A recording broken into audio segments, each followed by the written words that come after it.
Datuk Yang di-Pertua, terima kasih Yang Berhormat Timbalan Menteri yang telah memberi jawapan yang cukup panjang lebar. Saya ingin menarik perhatian Yang Berhormat. Sebenarnya apa yang saya pernah sebut di Dewan sama dengan apa yang Abang Yang Berhormat pernah sebut dalam Dewan.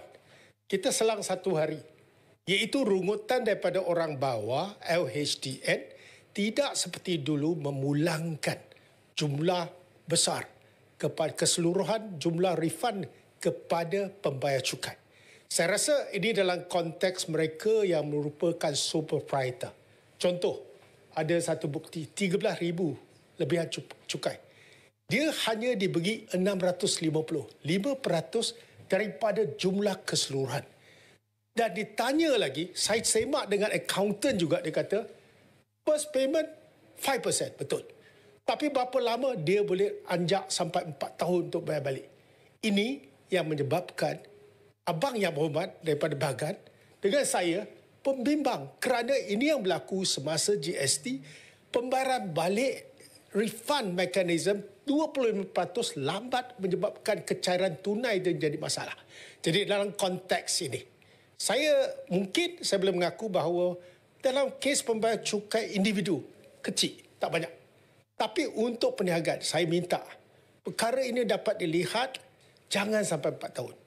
Dan membawa suara Yang Berhormat Abang kepada Yang Berhormat juga, salah satunya ialah dia tak boleh buat offsetting. Bermaksud 13,000 ni dapat 650. Ini tunggu 4 tahun refund. Tapi kalau saya lambat bayar sehari, saya tertakluk pada penalti.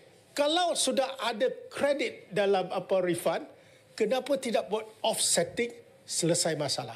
Apa pandangan Yang Berhormat sebab ini melibatkan Abang kepada Yang Berhormat Timbalan Menteri sendiri? Terima kasih.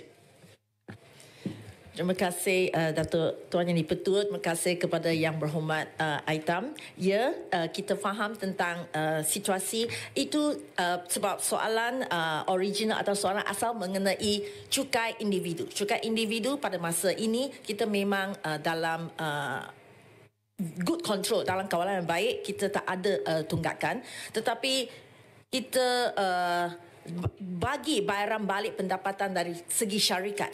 Jadi kita dalam usaha untuk memperkukuhkan pengurusan bayaran balik cukai dan layanan yang adil serta sama rata kepada semua pembayar cukai syarikat.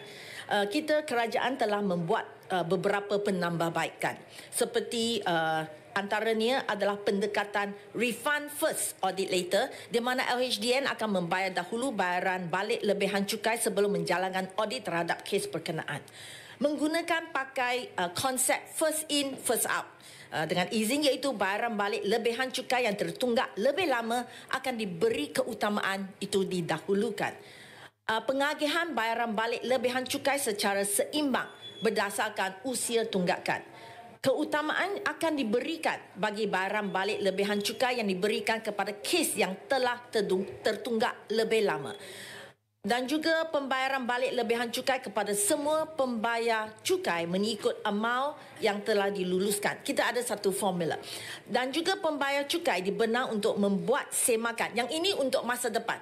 Untuk offset Yang Berhormat Aitam, kita tidak dapat membenarkan mereka membuat offset. Tetapi apa yang untuk future punya, apa yang tertunggak kita sedang cari penyelesaian. Untuk pembayar cukai dibenar untuk membuat semakan. Pada bulan ke-11 berbanding dengan semakan pada bulan 6 dan bulan ke-9 dan atau kedua-dua. So jadi melalui semakan ini pembayar cukai boleh meminda anggaran cukai berdasarkan kepada kedudukan sebenar liability cukai mereka. Melalui anggaran cukai yang lebih hampir dengan cukai sebenar, maka ia dapat meminimalkan situasi pembayar cukai membuat bayaran cukai yang lebih tinggi.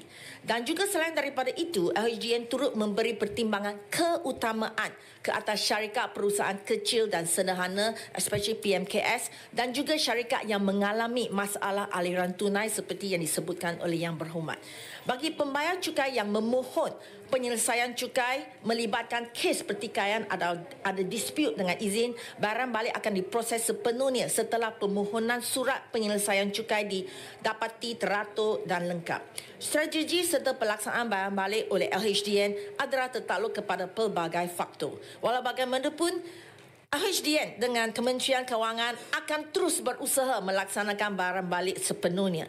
Sekiranya terdapat kekangan tertentu, pelaksanaan bayaran balik akan dibuat secara adil dan saksama dengan mengambil kira kepentingan semua pembayar cukai.